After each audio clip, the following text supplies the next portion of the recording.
జమ్మూ కాశ్మీర్లో వర్షాలకు ముగ్గురు మరణించారు. 2 రోజులుగా ఆగకుండా కురుస్తున్న కుండపోత వానల కారణంగా భారీగా కొండ చర్యలు విరిగిపడుతున్నాయి. అక్కడక్కడ ఆకస్మిక వరదలు బీభత్సం సృష్టిస్తున్నాయి. రాంబన్ జిల్లాలో దాదాపు 40 ఇళ్లు పూర్తిగా ధ్వంసమయ్యాయి. వరదలో చిక్కుకుని ముగ్గురు మరణించారు.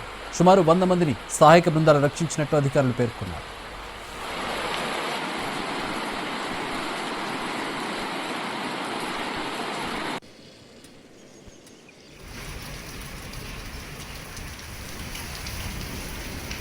చాలా చోట్ల విద్యుత్ సరఫరా నిలిచిపోవడంతో సహాయక చర్యలకు ఆటంకం కలుగుతోంది. కొండ చర్యలు విరిగిపడడంతో ప్రధాన మార్గాల్లో రాకపోకలు నిలిచిపోయాయి.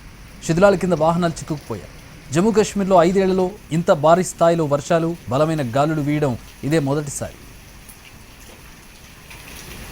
వరద పోటుతో జమ్మూ కాశ్మీర్ ప్రభుత్వం అప్రమత్తమైంది. ప్రజలంతా అప్రమత్తంగా ఉండాలని హెచ్చరించింది. అవసరమైతే తప్ప బయటకు వెళ్లొద్దని సూచించింది. కొండ చర్యలు విరిగిపడ్డ ప్రాంతాల్లో సహాయక చర్యల్ని ముమ్మరం చేయాలని ఆదేశించారు సీఎం ఒమర్ అబ్దుల్లా.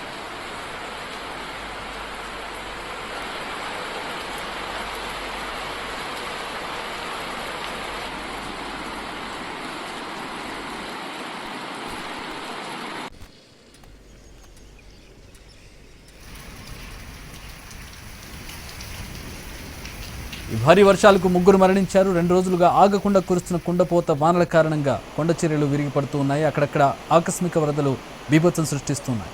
రాంబన్ జిల్లాలో దాదాపు 40 ఇళ్లు పూర్తిగా ధ్వంసమయ్యాయి. వరదల్లో చిక్కుకుని ముగ్గురు మరణించారు. సుమారు 100 మందిని సహాయక బృందాలు రక్షించారు. చాలా చోట్ల విద్యుత్ సరఫరా నిలిచిపోయింది. కొండ చర్యలు విరిగిపడడంతో ప్రధాన మార్గాల్లో రాకపోకలు నిలిచిపోయాయి.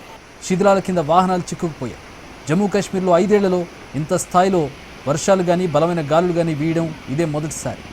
వరద పోటుతో జమ్మూ కాశ్మీర్ ప్రభుత్వం అప్రమత్తమైంది. ప్రజలంతా అప్రమత్తంగా ఉండాలని హెచ్చరించింది. అవసరమైతే తప్ప బయటకు వెళ్లొద్దని సూచించింది.